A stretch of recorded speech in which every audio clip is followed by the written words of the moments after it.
हो गया।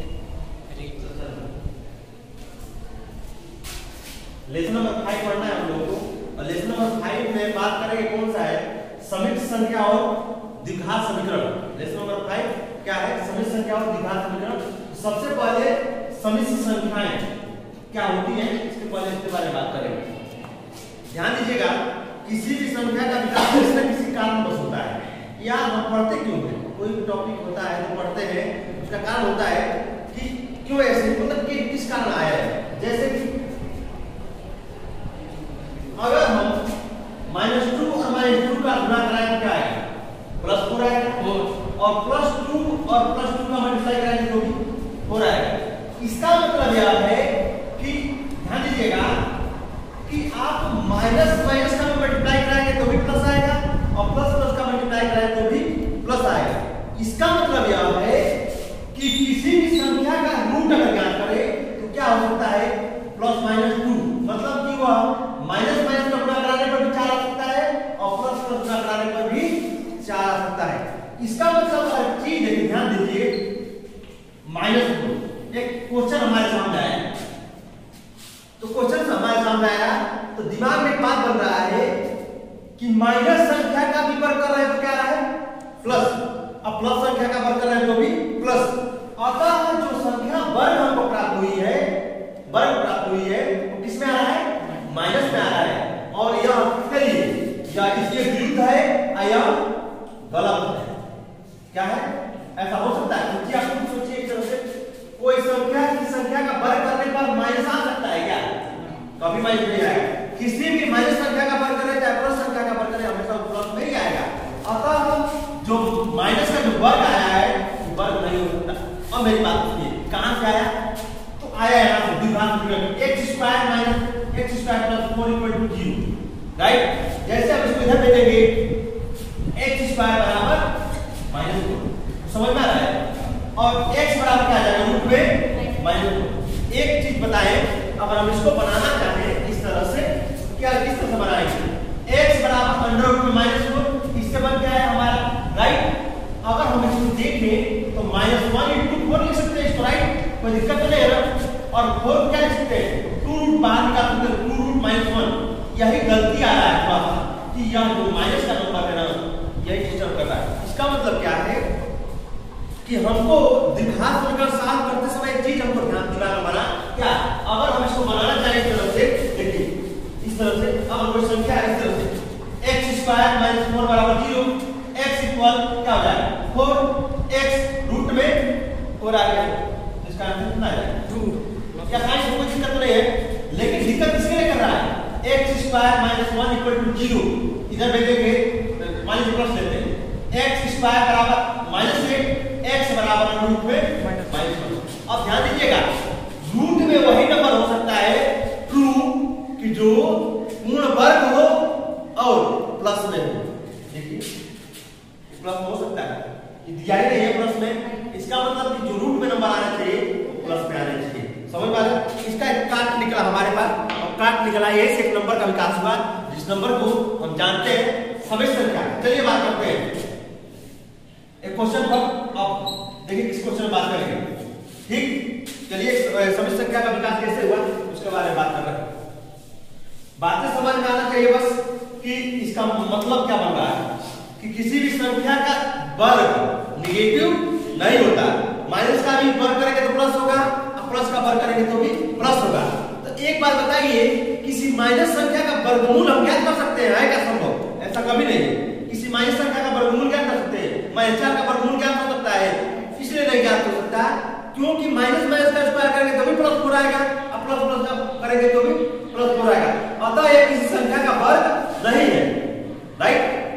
-4 की संख्या का वर्ग नहीं है, -1 की संख्या का वर्ग नहीं है, -36 की संख्या का वर्ग नहीं है। बात समझ में आ रहा है। अब देखिए x² + 4 = 0 एक क्वेश्चन लेते हैं, राइट। x² कितना आ जाएगा, -4, x² बराबर -4, तो इसको करेंगे रूट में -4। हम कहें कि इसको एक नाम देते हैं, जैसे कैसे नाम देते हैं, देखिएगा इसको हम अलग कर लेते हैं। x इक्वल √1 × 4, इसका मान कितना जाएगा बाबू, 2, तो 2 लिख दीजिएगा आगे, और -1 लिख दीजिएगा। अब ध्यान दीजिएगा, यहां से कॉन्सेप्ट निकल के आ रहा है। हमारा कहना यह है कि हम -2 का भी स्क्वायर करेंगे तो +4 आएगा, और +2 का स्क्वायर करेंगे तो भी +4 आएगा। अतः -4 किसी संख्या का वर्ग नहीं है। अगर ऐसा आ रहा है तो यह एक केवल कल्पना मात्र है, कल्पना कर सकते हैं, यह रियल में ऐसा नहीं होता है। इसलिए इसे हम कहते हैं क्या, काल्पनिक संख्या। क्या कह सकते हैं बाबू, √4 एक क्या है, √-4 काल्पनिक संख्या, राइट। ऐसा रियल में होता नहीं, क्यों नहीं रियल में होता है, क्योंकि -2 का स्क्वायर करके तो 4 आएगा, +2 का स्क्वायर करके तो भी 4 आएगा। अब देखिए इसका एक नाम दिया गया, x = 2√1, इसका एक नाम दिया गया, इसको बोलते हैं इमेजिनरी नंबर या काल्पनिक नंबर। तो हम इसको काल्पनिक संख्या कह सकते हैं। 60 में इसका नाम दिया गया आयोटा।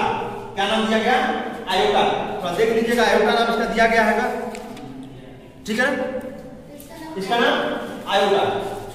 आयोटा मतलब आप समझ लीजिए कि आयोटा होता है, इसका नाम आयोटा रखा गया या काल्पनिक संख्या। अब मेरी बात समझिए,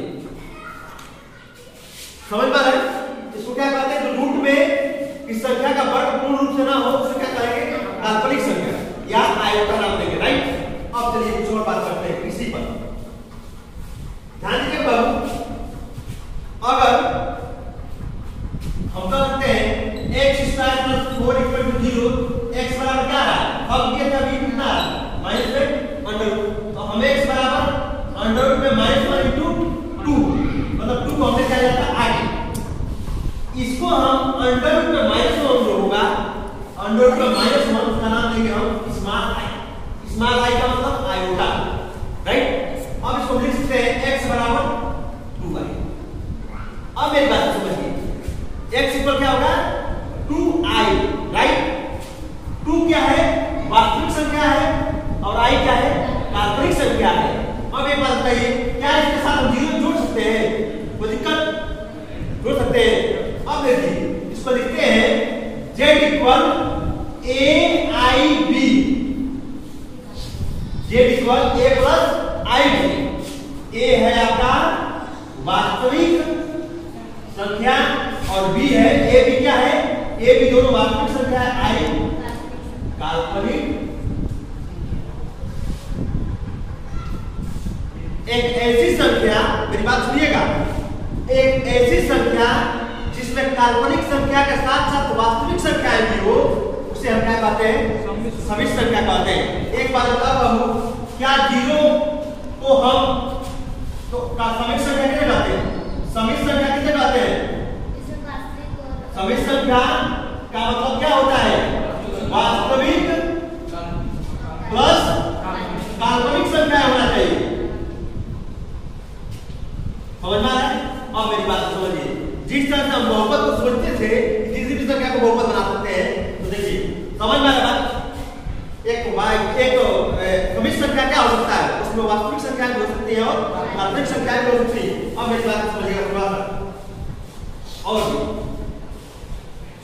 बात को समझिए, हम बात कर रहे हैं वास्तविक और काल्पनिक संख्या के बारे में। देखिए इस तरह से अगर होगा कि x² है, अब 0 क्या कॉम्प्लेक्स नंबर है, कॉम्प्लेक्स नंबर का मतलब होता है समिश्र संख्याएं। क्या, अगर हम किसी संख्या को कॉम्प्लेक्स नंबर बनाना होगा तो z = a + ib के फॉर्म में लिखना पड़ेगा।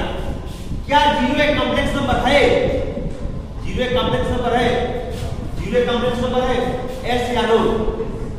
अब बताते हैं क्यों है, देखिए z बराबर 0 प्लस 0 × i, कोई दिक्कत तो नहीं है।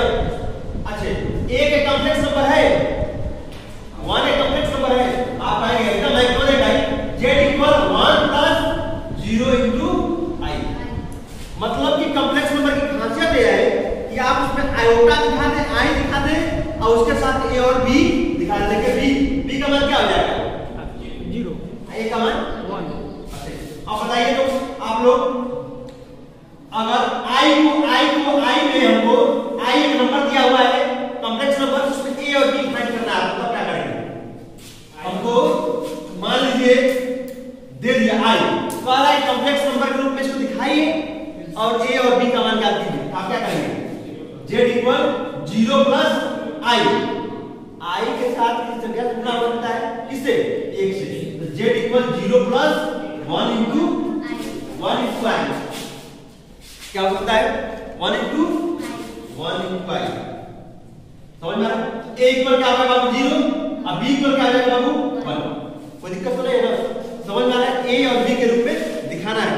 अब सबसे मेन फैक्ट बताने जा रहे हैं। a b के रूप में बदलना कोई दिक्कत तो नहीं है ना? सारी चीजें समझ में आ रही है? कॉम्प्लेक्स नंबर किसे कहते हैं? वे संख्याएं जिसमें वास्तविक संख्या होता है, वे संख्या जो वास्तविक संख्या और काल्पनिक संख्या दोनों संख्याओं से मिलकर बने उसे हम समिश्र संख्या कहते हैं। और काल्पनिक संख्या क्या होता है? काल्पनिक संख्या वो होता है जो हमारे दैनिक जीवन में प्रयोग नहीं आता है, अवकाश निकल गया है, द्विघात समीकरण से निकल गया है। क्लियर कोई बात? द्विघात समीकरण को जब हम साफ कर रहे थे तो हमको ऐसी भी एक संख्या प्राप्त हुई कि देखे हम कि ऐसा वर्ग संख्या प्राप्त हुआ जो किसी संख्या का वर्ग हो ही नहीं सकता। -2 का मान लीजिए a का वर्ग करें, -1 और -1 का गुणा कराएंगे तो +1 आएगा ना। अब बात समझ में? +1 का वर्ग गुणा कराएंगे तो +1 आएगा ना। रूट ज्ञात करेंगे तो क्या माइनस की संख्या को वर्गमूल ज्ञात कर सकते हैं? एकदम नहीं, क्योंकि वो किसी संख्या का वर्ग हो ही नहीं सकता। समझ में आ रहा है? इसलिए हम उस संख्या का नाम काल्पनिक संख्या रखना पड़ा। समझ में आ रहा है? उस संख्या हमारे दैनिक जीवन में प्रयोग नहीं थी। समझ में आ रहा है? इसके बारे में आप लोगों ने पिछले क्लास में कभी नहीं पढ़ा है, तो इसके बारे में चर्चा किया गया है, इसके बारे में समझाया गया है। हमारे सामने क्वेश्चन आया है भाई कई बार, हम जब 10th में पढ़े थे क्लास में इसके बारे में आया है, लेकिन इससे को बताया नहीं गया आपको, क्योंकि 11th में चीज को बताया गया है। समझ में आ रहा है? चलिए अच्छा एक बात बताइए, आप ही बताइए, x बराबर मान लीजिए x square plus 1 equal to 0, right?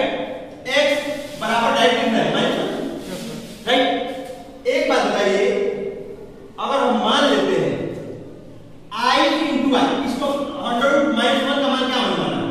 i, right? इधर देखिए, अगर हम -1 अंडर में होगा और -1 अंडर में होगा और गुणा कराने से क्या निकलेगा बाबू? 1 निकलेगा ना। रूट में -1 पे -1 हो जाएगा, -9 हो जाएगा, प्लस 9 हो जाएगा। इसका मतलब क्या सोचा है आप? क्या सोचा है बाबू? कि अब बता रहे हैं, अब यहाँ पर बन रहा है क्या? डायरेक्ट बताइएगा आपको। i बराबर हम अभी जानते हैं i इक्वल क्या होगा? -1 i स्क्वायर बाबू देखिएगा, i स्क्वायर कैसे बनाएंगे? i स्क्वायर -1 इंटू -1 में हम लिखेंगे इसको -1 इंटू -1, इसका रूट बाहर निकालेंगे तो क्या हो जाएगा? 1 -1 होगा। कोई दिक्कत? अब सही i क्यूब बराबर क्या होगा बाबू? तो आप बताएंगे i स्क्वायर इंटू i, तो क्या होगा? i स्क्वायर का मान कितना है बाबू? -1 इंटू i, -i होगा। कोई दिक्कत? i के पास 4 का मतलब i के पास 4 का मतलब i क्यूब माइनस i, एक दूसरे से कड़ी से जोड़ते जाएंगे तो क्या होगा? i क्यूब का मान कितना बाबू? -i, और i वैसे भी है तो -i स्क्वायर, i स्क्वायर का मान कितना है बाबू? -1 आगे माइनस कितना हो जाएगा? +1 हो जाएगा। कोई दिक्कत नहीं है। i के पावर 5 का मान कितना होगा बाबू? 4 into i, right? i power 4 का मान कितना है? 1, फिर i हो जाएगा, i हो जाएगा। समझ में आता है? इस तरह से हम करके बनाते जाएंगे, कोई दिक्कत नहीं है ना। चलिए तो अब कहीं तक नहीं, भाई 1000 लाख करोड़ों तक बना सकते हैं। लीजिए बनाते हैं, अब देखिए करोड़ों का बनाते हैं।